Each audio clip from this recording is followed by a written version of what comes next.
How many times have you said, I'll start drawing when I'm good enough to not embarrass myself?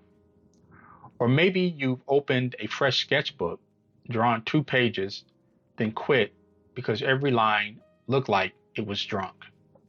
I get it. I lived it for 37 years.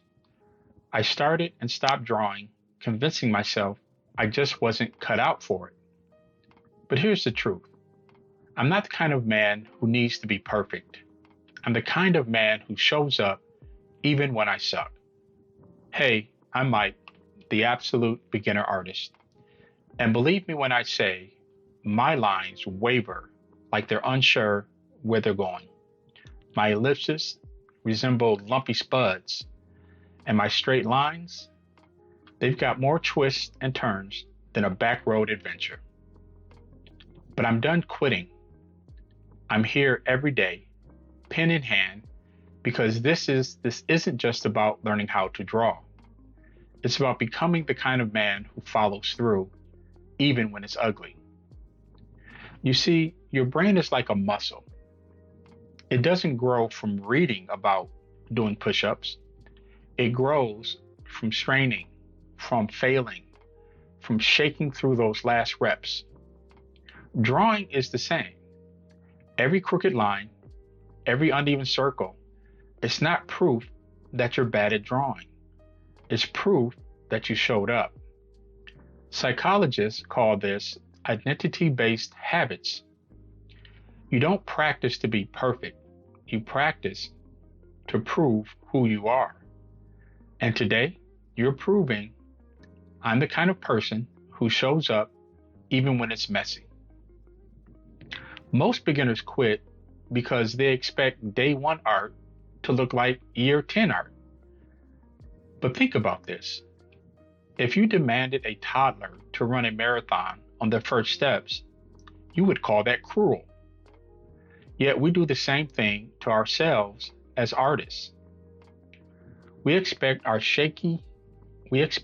first shaky lines to look like a Chris Foss illustration. And when they don't, we quit. But here's the shift. Don't aim for perfect drawings.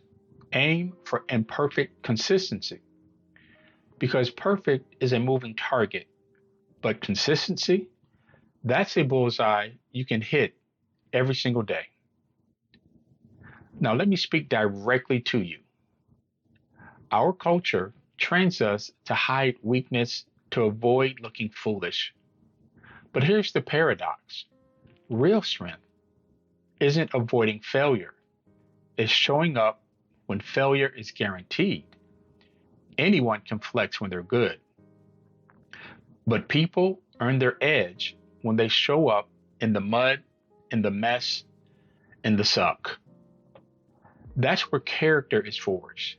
That's where discipline sharpens. And yeah, that's where better drawings are born. The Stoics had a word, amor fati. Love your fate. That means don't just tolerate the struggle, embrace it. And in Zen, there's the idea of beginner's mind, a state where every mistake is a doorway, not a dead end. So when your sketch looks like a Richard Powers disaster, love it, because it's part of your path.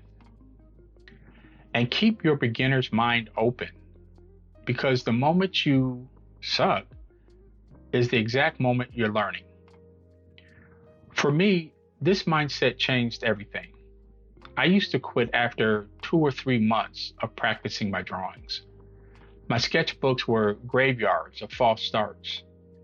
But when I decided I'm the kind of man who shows up, even when my drawing is bad, something shifted. Now when my ellipses look like alien hatched eggs, I laugh, shake my head, and keep drawing. Because each page isn't proof of failure, it's proof of presence. So if you're watching this and thinking, but I'm terrible at drawing, good. Welcome to the club. The goal isn't to look good. The goal is to show up, to train your hand, to wire your brain, to toughen your spirit. You're not building pretty pictures.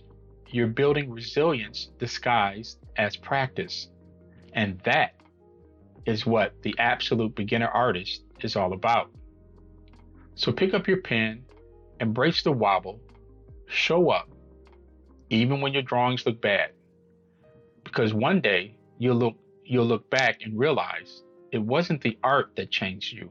It was the act of showing up. Until the next video, let's keep showing up together.